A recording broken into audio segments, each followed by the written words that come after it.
Everyone, just gonna get Pierre to join.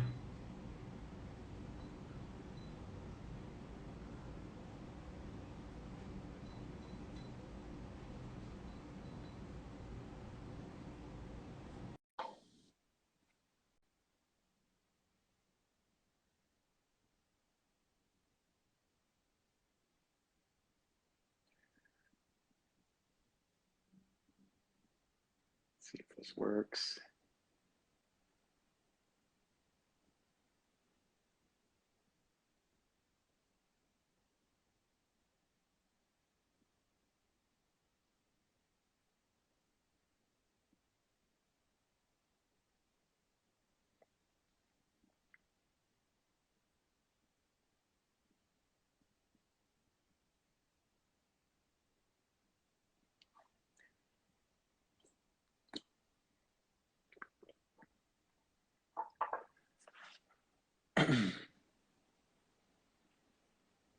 Seems to be slow.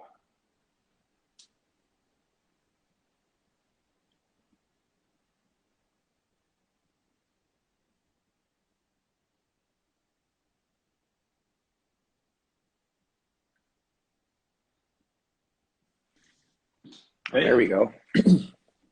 Hey, Pierre, how are how's, you? I'm doing well. How are you? Pretty good. Can't complain. Excellent. Happy Mother's Day to you. Yeah, yeah. Happy Mother's Day to all the moms that are potentially going to join. Or Yeah, watching this beautiful. later. But yeah, so we are. I'm just saying hello to everyone that's Hi, jumping in everyone. here. But yeah, so we're going to be talking about happiness and how I guess you and I've chatted offline about how we believe it's a choice, and a lot of the work that Mo Gaudat has done in his book, and yeah, kind of building off of that. So, any additional thoughts that you want to add before we get started? No, I think we can dig right in. Okay, so what does happiness mean for you from that perspective then? And Yeah, maybe share some of the thoughts you and I kind of talked about offline. yeah, absolutely. Well, I think that happiness is kind of one of those aspects of life that feel um, feels like you know when you have it, and also perhaps when you don't, and it's hard at the same time um, to fully appreciate what it means and what it entails. And I think in a lot of the research on happiness, it's often described as a state of emotional well-being with sort of positive evaluation of your life and of yourself, and tends to incorporate elements of joy and contentment and satisfaction and fulfillment all into one. And I think that is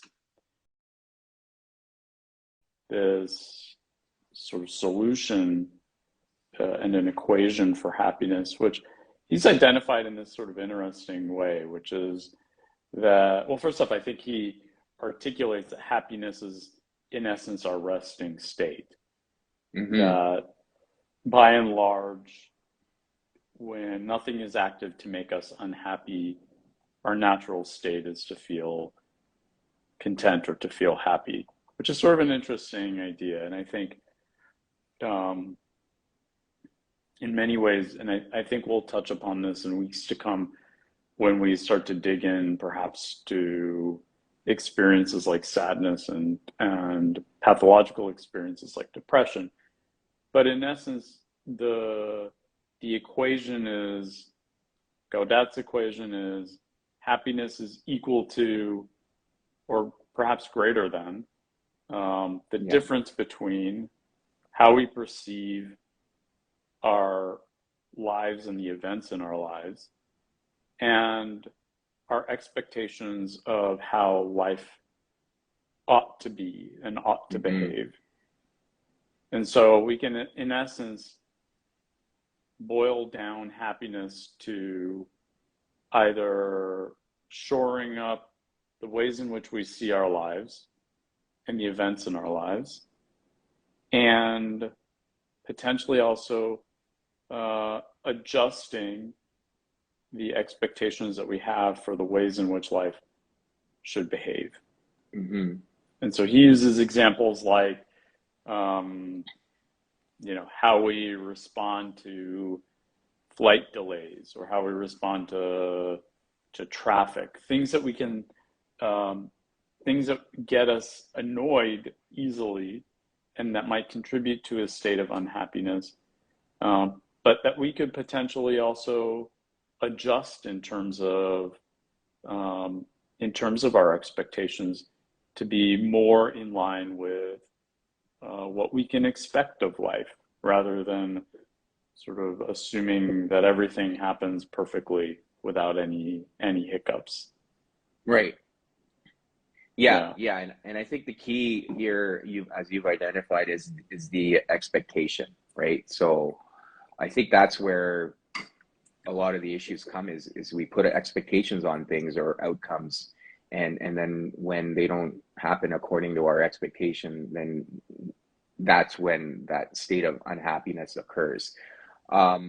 So then, is it really a mindset from your perspective that happiness is like a daily choice we can make, irrespective of the things that may be happening around us, especially the things that are outside our control? So in the examples you talked about, like the flight delays or the traffic, those are things we can't really control. So then how do you approach that on a daily basis? Yeah, that's great. I think that's a great question that I don't think that I can appreciate that within this book, there's an attempt to sort of standardize, maybe even universalize this kind of approach. I do think that a big part of it ends up being the mindset that we take around the situations at hand.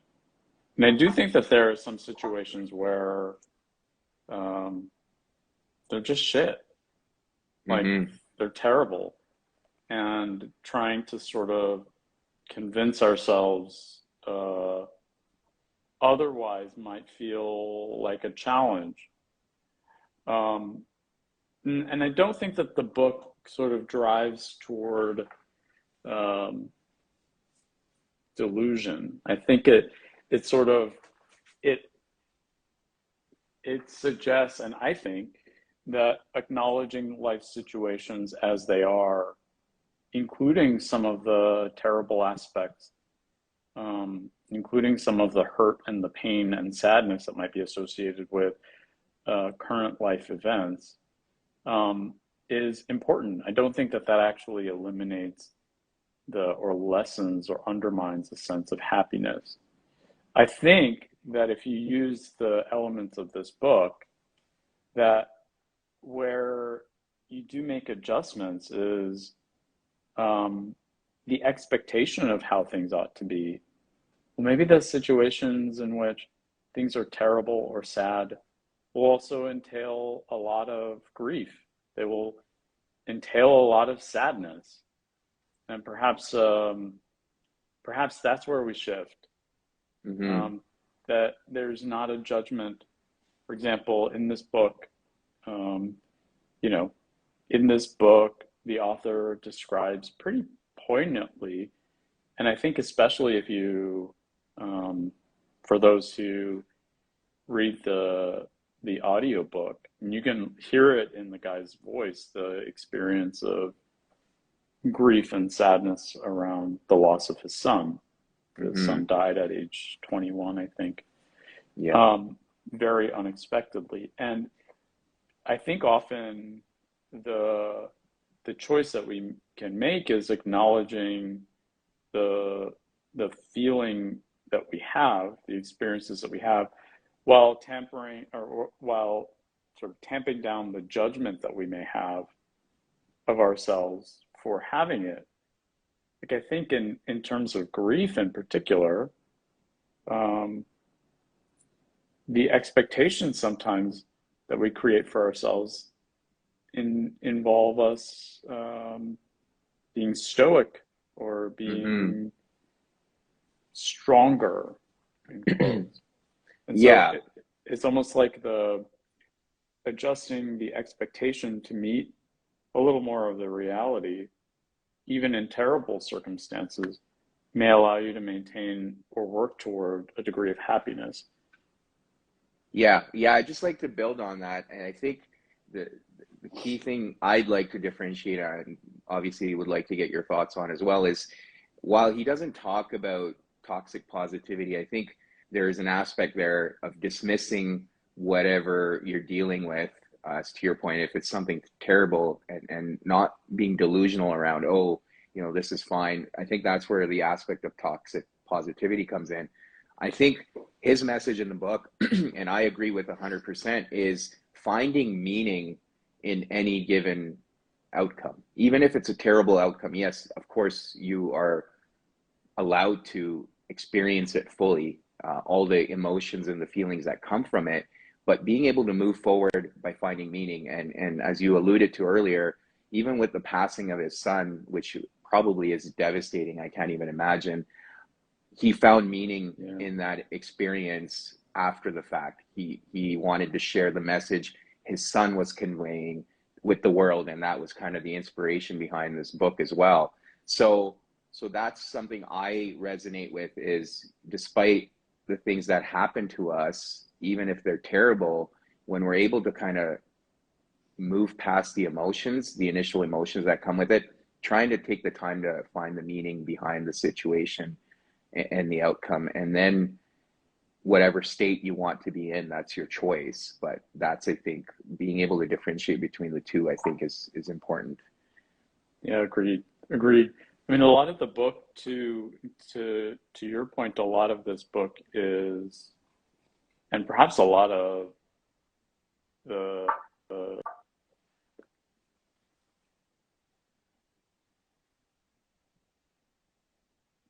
Oh, we lost you audio, Pierre. Oh, you're back. yeah. And am I back? Okay, cool. Yeah. I think a lot of the tenets involve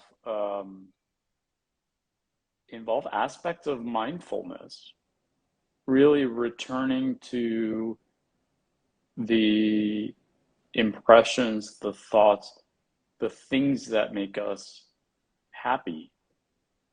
And it's not Hmm. necessarily forcing away unhappiness. It is Right. really about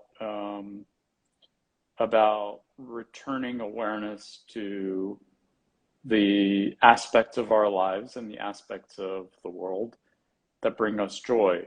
And I think one of the important things to note is that it fits with a lot of what we know around neuroscience, that we can Yes. only really hold one thing in awareness at any given moment. We may vacillate between various different ones, Hmm. um, but that in essence, the process of returning to an anchor, often in meditation, that's our breath, but the process of returning to an anchor is really just um, about loosening our grip to something that is distracting. And in many ways, uh, the inner voices in our heads that take us to, or that might promote unhappiness or suffering in some way, they're distracting. We Hmm. have the option to recognize that we've got judgments, distractions that are hurtful in some way, limiting beliefs, self-doubts, basically bad things that we say about the world and ourselves that can distract us from what might make us more happy, more content, more joyous. Hmm. Yeah. And so the process of happiness is, in essence, making the choice to recognize when suffering-based thoughts emerge, recognizing what they are, in essence, that they are distracting, and returning back to um, the awareness of meaning, of joy, of gratitude but that is in essence the core of choosing happiness. Yeah, yeah. Yeah.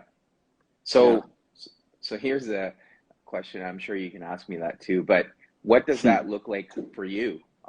Like, how do you, because, I think as much as you and I can talk about it, I agree with you completely. I agree with kind of the work that Mo Goddard did as well. Yeah. But obviously, it's a difficult thing to Huge. basically implement on a daily basis.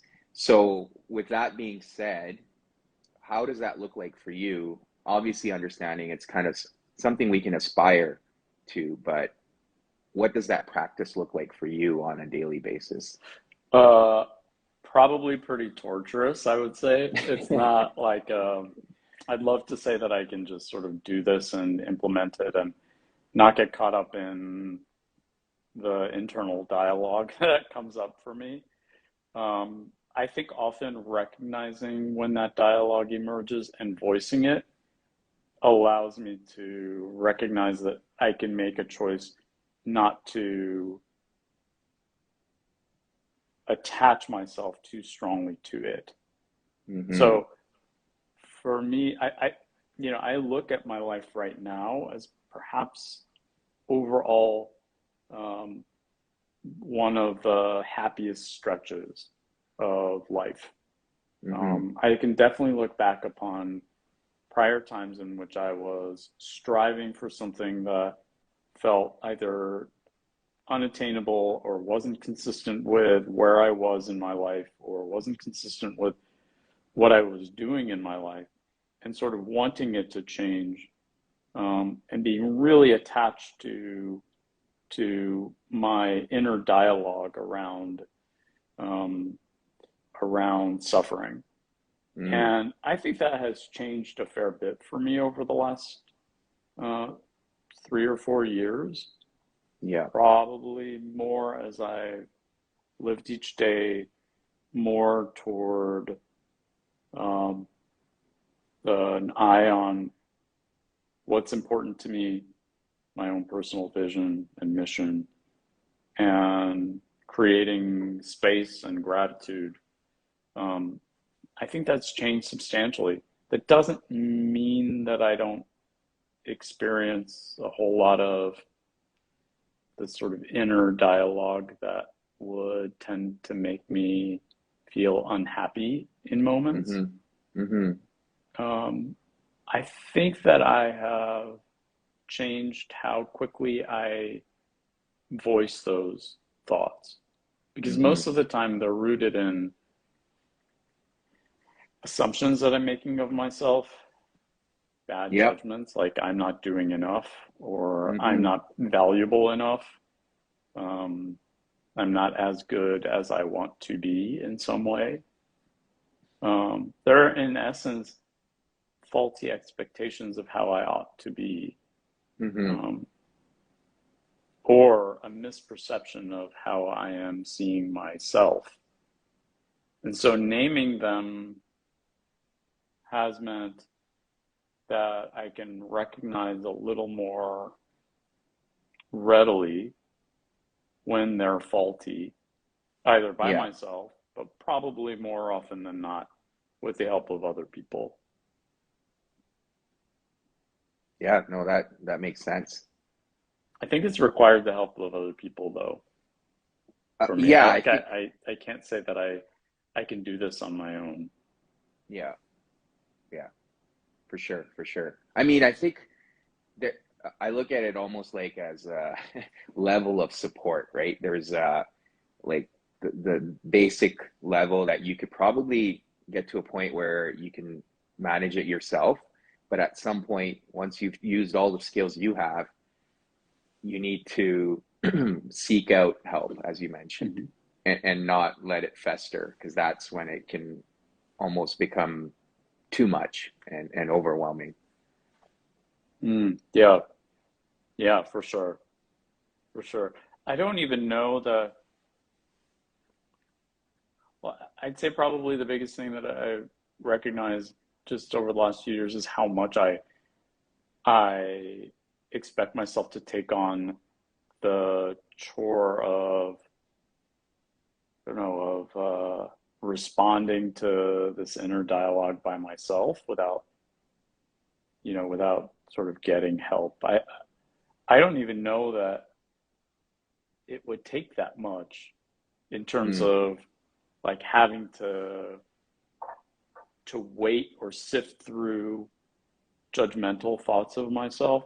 I don't know that I actually need to wait until I can't do it myself in order to reach out to someone else. I think if I waited each time, then I would end up A, exhausting myself, and B, losing a lot of time during which I could be, in essence, more at peace. I could have more equanimity, which is yeah. really what I'm seeking in my life. Mm-hmm. For sure. Yeah, I think that required letting go of some ego, letting go of some pride, and just, For sure. being a little more open about when I might be suffering from my own suffering thoughts. What about you? Well, so very similar to yourself. I think just to build on the stuff you said, I recently, and I think I mentioned it to you offline, but I was traveling recently, and that's when I really realized that on a daily basis, we kind of build a routine where it's easy to distract ourselves from those Hmm. thoughts. I mean, even though they come up, it's easy to kind of, you've got work deadlines or whatever you're doing outside of work. But when I was traveling, I had nothing really to do other than just explore. And that's when the chatter started for me. And I really I couldn't disengage. I couldn't really run away from those thoughts. So I had to really face them. And for me, that was a huge learning moment because I had to sit there and I really had no choice but to work through them. And I found for me, what's been helpful, meditation's huge. Journaling has been really huge to kind of write these things down and understand where they're coming from. What kind of message am I supposed to take out of them? And how can I build on that? But similar to yourself, I'll try to like troubleshoot on my own some of these thoughts, and it takes practice, right? It's like any new skill you're trying to learn, you have to build that kind of muscle and keep going at it. But there's also an awareness for me, like that there's certain things that I can't handle myself. So I'll go through kind of the skills I have, like I mentioned earlier, and then I know when to seek out help externally. And to your point, it's being able to recognize how much energy you're putting at it. And sometimes I find that I can't manage it myself. So that's when Hmm. I go see my therapist. But over time, I feel like, excuse me, by working at it, I've been able to really build that skill set. It's something I didn't have a few years ago and something I would have avoided in the past as well. I would have just avoided those thoughts altogether, even Hmm. though they were dragging me down. And I find like if I'm not able to deal with those thoughts immediately, that's when that state of unhappiness starts taking over because I'm starting to believe those thoughts. Hmm. Yeah. How do So, you, how do you identify the state of unhappiness? Like, what does that actually look like for you? well, it's like I can tell when I wake up in the morning Yeah. and it's hard to explain, but there's this almost this cloud, this dark cloud, right? It's like, okay, you're just waking up with just negativity. That's when I know, okay, this state is coming over me and I need to do something about it. So Yeah. I'll meditate, I'll journal, and then like I said, if none of that is working for me, I'll go see my therapist and talk about it. But that's how I can tell because it just starts building. So I wake Uh-huh. up, I'm in a foul mood or whatever, I'm upset about something, and then I'm almost inviting that into my life. So even the smallest things like going to work, okay, well, my coffee order wasn't right. This person looked at me funny. This person was rude. It just starts. I find like because you're in that state, your perception is also very limited, so you're almost picking up on those things to validate your state of mind. That's how I feel. So whereas if I'm in a positive mood, I wouldn't even notice those things.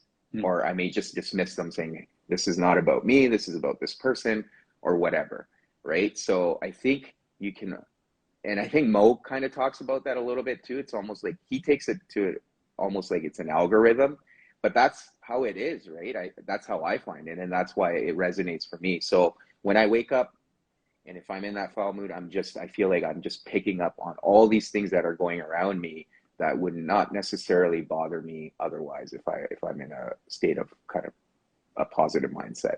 I don't know if that makes sense, but Yeah, it it's does. It does. okay. Well, the sense I'm getting is like happiness feels smoother, more connected, maybe less in your head. Yeah, yeah. It's Yeah. it's a it's also a choice though. I think it's for me what I've been able to wrap my mind around it is a choice. And if something were to happen, I could choose that. Am I going to allow this to make me unhappy? Am I going to allow this outcome to upset me? Or am I going to find meaning in it? And obviously, like I said earlier, it's it's a lot of hard work, and I'm not saying I've got it all figured out because I still struggle with it. But over time, by practicing and working at it, I've been able to get better. So even the things that do upset me now, it's a very limited time. I don't try to give up too much of my emotional bandwidth to it because it's not serving me. It's outside of my control. And the only thing I can do is move past it. Mm-hmm. But it's also giving yourself permission to feel those things. And, you have, sir, I think in that podcast I was talking about where I heard about Mo Gaudat, like he said, typically 7 seconds. He gives himself 7 seconds. But that's over Interesting. time. That's over Yeah. time, right? He's been able to get himself to that point where within 7 seconds he's able to move forward. But there's things that he said also that could take him minutes or hours. So I'm more in the hours phase, whereas Yeah. in the Same. past it was days. So Yeah. it's progress. Yeah, it's really interesting to think about happiness as a choice, because I think that the choice part feels like the decisions that you make in order to promote happiness in your own life. There are certainly situations um, in which pathologically I've lost a sense of joy for long stretches of time. Mm-hmm. And Mm-hmm. it's interesting to think about how this fits into the idea of mental health conditions in which sadness may be a really strong component. And Yeah. how does sadness really relate then to this sense of happiness? Is it the absence thereof? And I think the relationship is more complicated than that. Yeah. I do think that there are some circumstances in which expecting a rapid change toward an overwhelming sense of happiness when one might be feeling sort of almost pathologically or existentially devoid of joy, of happiness, of pleasure, maybe maybe a far stretch. On Mm-hmm. the other hand, we can always make choices to move toward happiness in our lives, however long it might take us to respond positively in that way. I think at the core, at the crux of this is that we always have the choice to focus our energies on cultivating happiness, on building happiness and moving forward Mm-hmm. in a way that allows us not to attach so strongly to uh, inner experiences that lead to suffering, while Mm-hmm. recognizing that those experiences are human that we all do them, Yeah. that we all have them. Yeah. I think the reason why I believe it's a choice is because when we don't tell ourselves it's a choice, then we're basically putting it conditional on external things, right? We're giving our agency away. Mm-hmm. And then it almost becomes like a constant chase. You see people, whether it's through achievements, through material purchases, whatever it is, they never get that sense of contentment or joy because they've put that happiness on external things. It's not a state that they're choosing for themselves internally. And you see that with people who, like monks too, right? Like, I mean, they're living in like simple conditions, and somehow they're able to find joy and they're content. So why is that? What are they doing differently? It may be what they're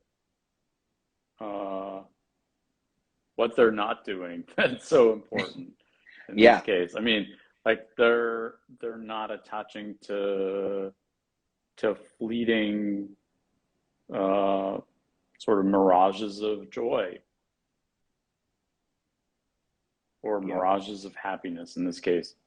They're not searching for it in externalities. They're really looking inward. Yeah. And perhaps just allowing that inner resting state of happiness to emerge without confusing it with the chase for more. Mm-hmm. Mm-hmm. Yeah. So I guess, I mean, we've still got quite a bit of time, but before, like, I know what you and I talked about in terms of in your life, what are the most simplest moments when you felt happy, if you don't mind sharing? Yeah, of course. I mean, the simplest things that have made me happy and make me happy are usually interactions. They're usually rooted around relationships. For me, happiest moments tend to be moments that are filled with laughter. There are simple times and occasions when I'm with family and loved ones and friends, and in particular, when I'm with my niece and nephew, I find that the simple interactions and the simple curiosities and joy in those interactions tend to be really important to me. That I feel this sense of openness and fullness and contentment and connection. I think the others tend to be also pretty simple. They tend to be the times when I'm in an environment that's really sort of naturally beautiful and simple. They can be when I'm listening to certain types of music, when I'm enjoying just sitting down without necessarily feeling so full of dread or self-judgment. I think they tend to be really simplistic. Like much as I think I enjoy nice stuff, I don't necessarily get this, like, and to your point, this state of persisting happiness because of that. There's always this sort of want for more. And so I'd say my happy list tends to be pretty simple, and I think most people's are. Yeah. And why do you think that is?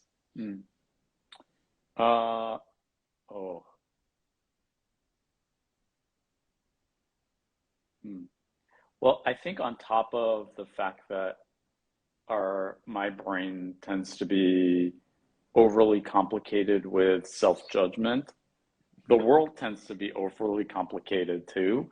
And so it's almost like I don't know. I find it to be like, I find this to be true of writing in particular. I enjoy writing very much. And I think that one of the challenges of writing, perhaps the puzzles of writing, is making writing so streamlined that it's simplistic and not complicated and sound really pure.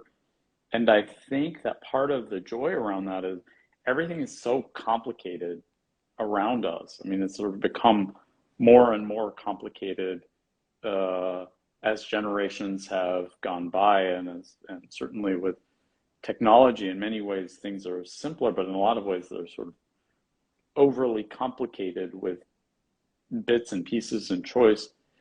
And I think that there's something really pure and appealing about just being outside among the trees or watching birds or being at, at the shore or by the river or in the mountains. Yeah.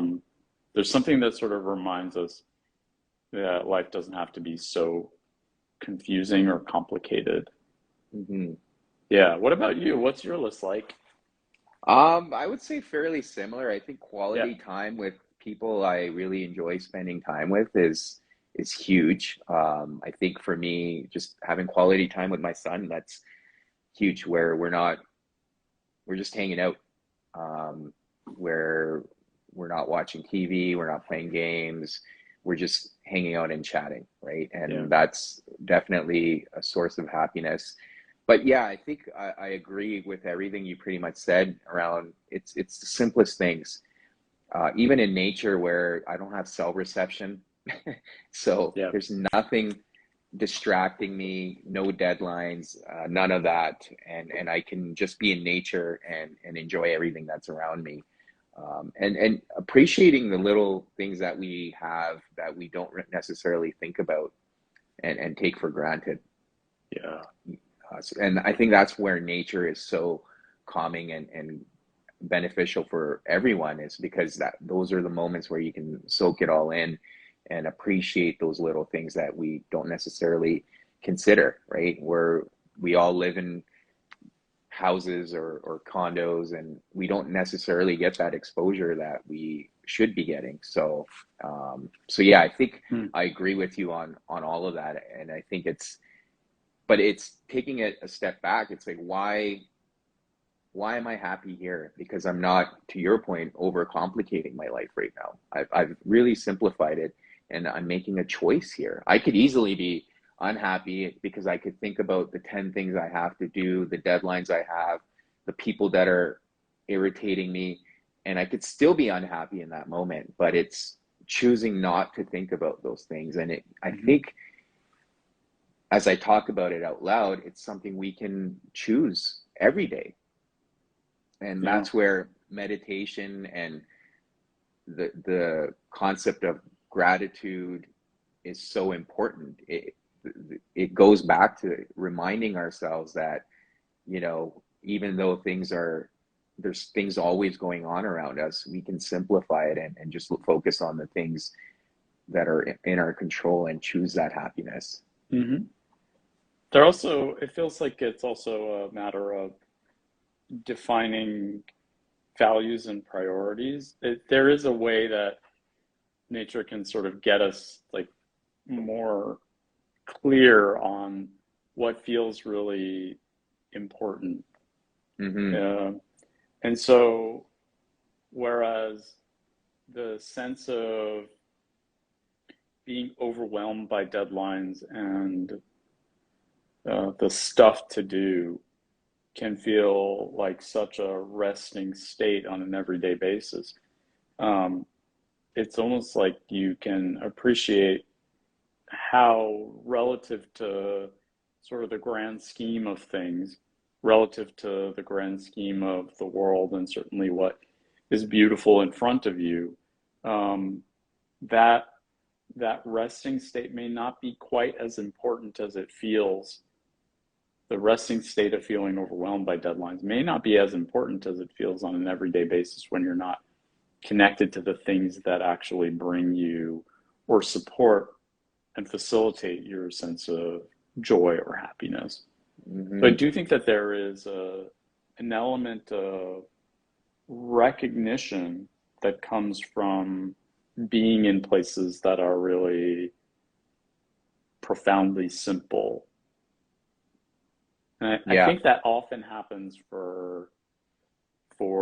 certainly for people who go out into the woods or go out into nature, but also I'd imagine for dads who come home to their kids, or dads who may be really, tired during the week by a lot of um, complicated things that may not be nearly as important as their families, but spending the weekend with your son, for example, um, might bring a tremendous amount of perspective that otherwise um, may not be there during the everyday experience, may not be there Yeah. during work.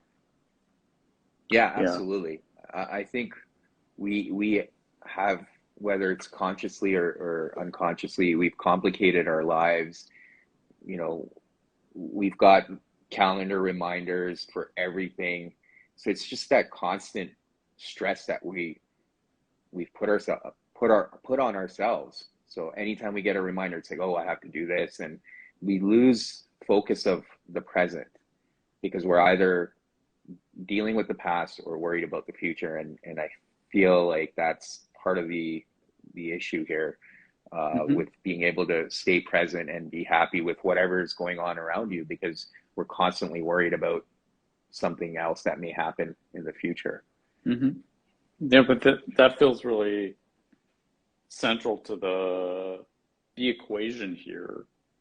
That many times the perception is uh, rooted in the past and the expectations perhaps in the future. And so it's almost like when those are solved for, when those are sort of um, adjusted to meet the current situation, we can maximize our sense of happiness. Mm-hmm. I think that's the tough part, especially since we so often relate to what is happening within our brains or within our minds, and what we're hearing about ourselves from that voice. And that feels like a really also a strong component of this book, recognizing that there's a big difference between the voice in our head that may comment on the world around us and may comment upon ourselves, um, and who we actually are, what we can choose to believe about ourselves and about the world. That the two are not one and the same. We can hear a voice in our head that might say, well, what about this bad outcome? Should I prepare for this or should I do that?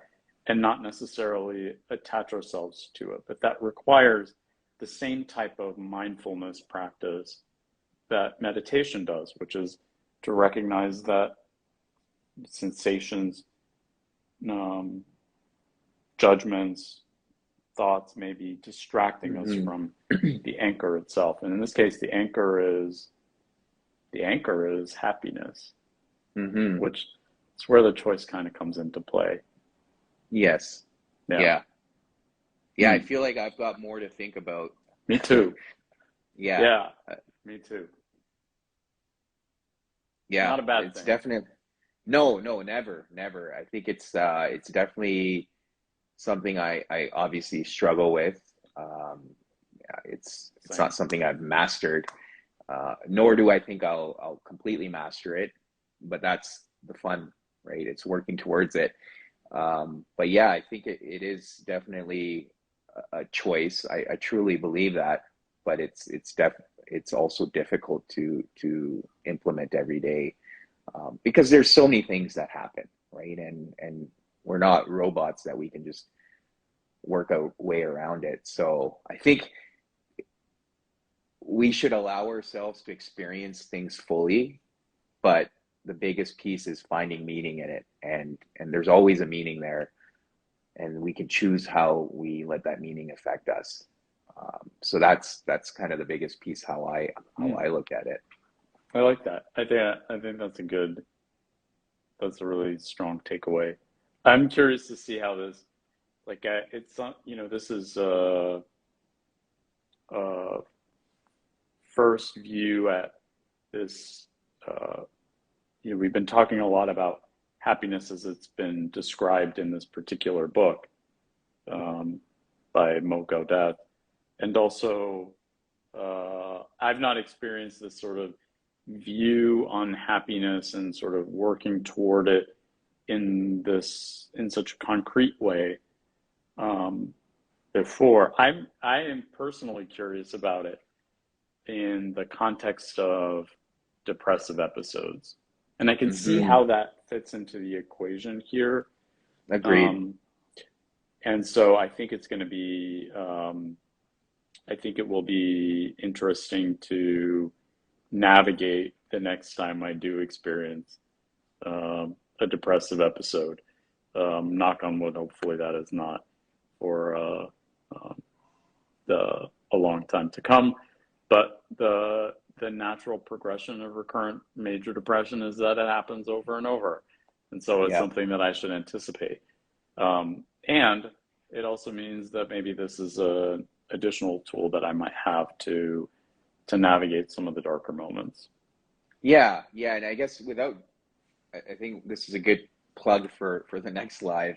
Yeah. But without getting into too much detail, do you feel like the depressive episode is something that's kind of built up over time? So if we haven't dealt with the little things that are happening and we're letting them define our state of unhappiness, over time it just builds into more of a depressive episode. Does that? Perhaps. I think it differs for people, for different folks. I think for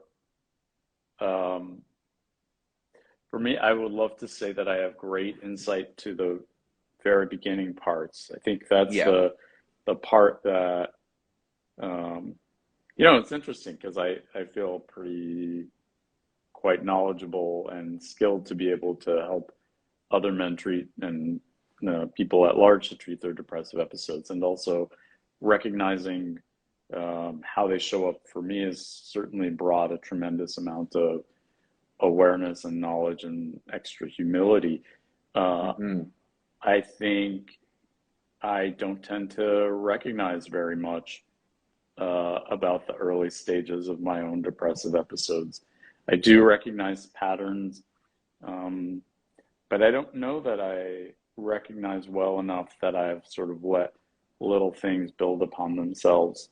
I sort of have the pattern of not fully appreciating the on-ramp and then being in the throes of a depressive episode and feeling like, crap, how did I get here? Yeah. And so I think that is something that I've cultivated more and more of over time, even recognizing the patterns of timing has been hugely influential. And so it's something that I'm going to take with me. I don't think I'll have one between now and the next time we meet, but it's something that I'll think about and bring to the next time that we meet live. Yeah, absolutely. I think that's a great idea, and I think something we can discuss at the next live.